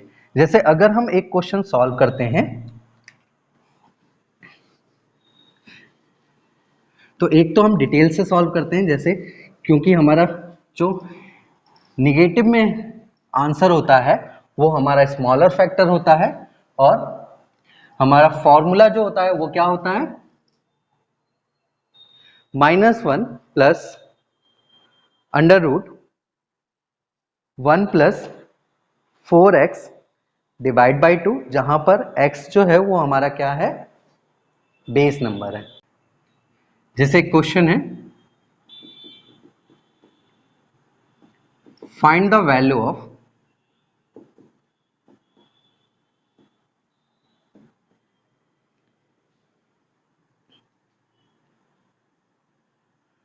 √42 minus √42 minus √42 minus √42 up to infinite number of terms. आप देख पा रहे होगे यहाँ पे नंबर ऑफ रूट्स जो हैं वो क्या है, इन्फिनाइट नंबर ऑफ टर्म्स है, और सभी रूट का जो ऑर्डर नंबर है वो सेकंड है, और हर एक रूट का जो बेस नंबर है वो सेम है, और बीच में जो सिंबल लगा है वो माइनस का है। इट मीन्स इस क्वेश्चन को हम डायरेक्ट कर रहे होंगे, और डायरेक्ट कर रहे होंगे तो हम बेस नंबर, आप देख रहे होंगे जो बेस नंबर है वो क्या है, 42 है। तो 42 को दो ऐसे फैक्टर्स में तोड़ रहे होंगे जिनका डिफरेंस कितने का हो, 1 का हो। तो अगर हम इसको तोड़ें तो क्या होगा, आपको पता है 6 और 7 दो ऐसे फैक्टर्स हैं जिनके बीच का डिफरेंस क्या है, 1 का है, और अगर हम इसका प्रोडक्ट करें तो वो इक्वल होगा 42 के बराबर। इट मीन्स ये जो फैक्टर होंगे वो क्या होंगे, 6 और 7 होंगे, बट आंसर जो होगा वो हमारा स्मॉलर फैक्टर होता है। इट मीन्स हमारा जो आंसर हो रहा होगा वो क्या आ रहा होगा, 6 हो रहा होगा। अगर हम इसे प्रोसेस अप्लाई करें तो प्रोसेस मान लेते हैं कि पूरी की पूरी इक्वेशन किसके बराबर है, y के बराबर है। इट मीन्स हम कह सकते हैं y इक्वल होगा 42 minus 42 root minus 42 minus √42 up to infinite number of terms. Second step में हम देखते हैं कि हमारी एक्सप्रेशन रिपीट कहाँ से कर रही है। आपको पता है हमारी जो एक्सप्रेशन है वो सेकंड स्टेप से क्या करने लगती है, रिपीट करने लगती है। मीन्स इस पूरी एक्सप्रेशन को हम y से रिप्लेस कर सकते हैं, तो हमारी एक्सप्रेशन हो जाएगी y² √42 माइनस y। अगर हम स्क्वायरिंग कर देंगे तो यहाँ पे क्या मिलेगा, y², और यहाँ से रूट हट जाएगा स्क्वायरिंग करने पे, तो इट मीन्स 42 माइनस y इधर ले आएंगे लेफ्ट हैंड साइड में, तो क्या हो जाएगा, y पॉजिटिव हो जाएगा तो प्लस का y, और यहाँ पे क्या हो जाएगा माइनस का 42।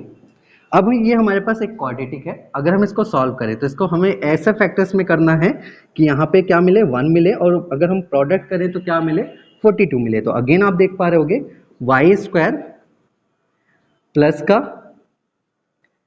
7y माइनस का 6y अगर हम करें, और यहाँ पे क्या है माइनस का 42, तो आप देख पा रहे होगे 7y में से अगर 6y घटा रहे होंगे तो प्लस का y मिल रहा होगा, और अगर हम इनका प्रोडक्ट करेंगे तो माइनस का 42 मिल रहा होगा। इट मीन्स हमारा जो फैक्टराइज मेथड है वो सही है।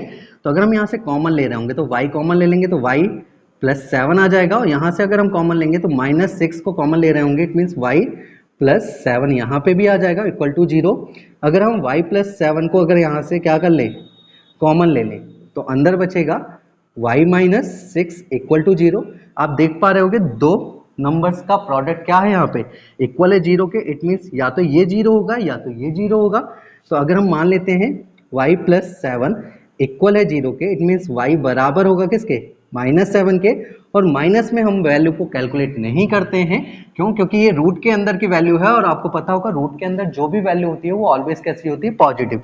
इट मीन्स हम सेकंड वाले आंसर को मान रहे होंगे y माइनस 6 इक्वल होगा 0 के, इट मीन्स y बराबर होगा 6 के। तो हमारा जो पॉजिटिव आंसर आ रहा है वो क्या आ रहा है, 6 आ रहा है। आप देख रहे होंगे डायरेक्ट अप्रोच में भी हमारा आंसर 6 आया था, और अगर हम पूरा प्रोसेस अप्लाई करके कैलकुलेट कर रहे हैं तो भी हमारा आंसर 6 आ रहा है। अगर हम इसे फॉर्मूले से भी कैलकुलेट करें ना, तो जरूरी नहीं है कि अगर फैक्टराइज हो रहा है तो वो फॉर्मूला अप्लाई नहीं होगा, फॉर्मूला भी यहाँ पे अप्लाई हो रहा होगा। तो रूट का जो फॉर्मूला होता है वो क्या होता है, -1 प्लस √1 प्लस 4x अपॉन में 2 के बराबर, जहां पर x जो है वो हमारा बेस नंबर है। तो अगर हम यहाँ पे अप्लाई कर रहे होंगे तो क्या आएगा, -1 प्लस रूट 1 प्लस 4 एक्स जो है वो क्या है हमारा 42 है। तो यहाँ पे 42 कर रहे होंगे और डिवाइड बाई क्या होगा 2 आ रहा होगा। आप देख पा रहे हो यहाँ -1 प्लस, अगर हम इसमें मल्टीप्लाई कर रहे होंगे तो 1 प्लस इसका कितना आ जाएगा 8 और यहाँ पे 16 और एक ये आ जाएगा है ना, और यहाँ पे क्या आ जाएगा 2 है ना। आप देख पा रहे होगे -1 प्लस यहाँ पे 169 डिवाइड बाई 2 हो जाएगा। आपको पता है 169 किसका स्क्वायर होता है 13 का। इट मीन्स यहाँ से रूट से क्या बाहर आ जाएगा 13 आ जाएगा। तो -1 प्लस इसको हम लिख सकते हैं 13 divide by 2।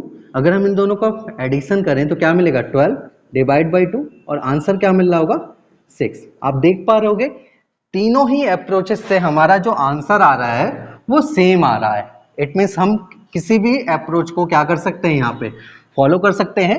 But competitive exam में हम अगर बैठ रहे हैं तो हम इस तरह के क्वेश्चन को डायरेक्टली अप्रोच करते हैं, या तो हम फैक्टराइज मेथड से डायरेक्ट यहाँ पे आंसर कैलकुलेट करते हैं।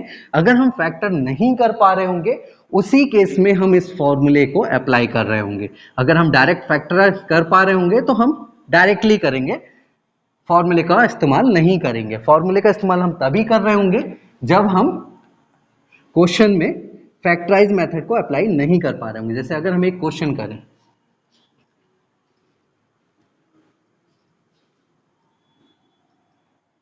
जिसमें आपके जो रूट्स हैं, जैसे मान लेते हैं कि हमारे जो रूट्स है वो क्या है 15 है, यहाँ पे क्या है 15 है। अब आप देख पा रहे होगे 15 के अगर हम रूट्स करें तो 15 के जो रूट्स होते हैं वो क्या होते हैं 3 इंटू 5 होता है, और 3 इंटू 5 का प्रोडक्ट तो 15 होगा, बट इनका डिफरेंस एक का नहीं आ रहा होगा, इनका डिफरेंस कितने का आ रहा होगा 2 का आ रहा होगा। इट मीन्स फैक्टराइज मेथड को हम यहाँ पे अप्लाई नहीं कर पा रहे होंगे। तो हम कर क्या रहे होंगे, इसे डायरेक्टली फॉर्मूले मेथड से क्या कर रहे होंगे सॉल्व कर रहे होंगे। तो अगर हम फॉर्मूला अप्लाई करें तो 1 माइनस प्लस रूट, आपको पता है यहाँ पे 1 प्लस 4 एक्स क्या होगा हमारा बेस नंबर, और बेस नंबर क्या है हमारा 15 है। It means 4 into 15 divided by 2। तो अगर हम सॉल्व कर रहे होंगे तो -1 plus root 1 plus 60 divide by 2 होगा। It means -1 plus root 61 divide by 2। तो हमारा आंसर क्या होगा -1 प्लस 61 डिवाइड बाई 2। हो सकता है आपको ये आंसर ना मिले तो इसको हम -1 को उधर लिख देंगे तो क्या हो जाएगा रूट 61 -1 डिवाइड बाई 2। अगर आपको ये वाला आंसर नहीं मिलता है तो डेफिनेटली ये वाला आंसर जरूर मिलेगा। तो जब भी आपको क्वाड्रेटिक इक्वेशन में ऐसे क्वेश्चन मिले जिसके आप फैक्टर मेथड को नहीं अप्लाई कर पा रहे हो तो उस केस में हम श्रीधराचार्य को यूज करते हैं, और अगर वही क्वेश्चन सर्ट्स में मिले तो हम श्रीधराचार्य को भी नहीं अप्लाई करते हैं, इन फॉर्मूले को डायरेक्टली अप्लाई करते हैं, क्योंकि हमें कंपटीशन एग्जाम में जल्द से जल्द आंसर करने होते हैं। तो पॉजिटिव होगा तो 1 plus root 1 plus 4x divide by 2।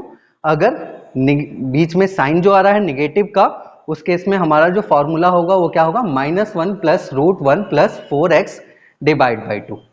तो दोनों ही फॉर्मूले को हम यहाँ पे अप्लाई करके अपने आंसर को कैलकुलेट कर सकते हैं।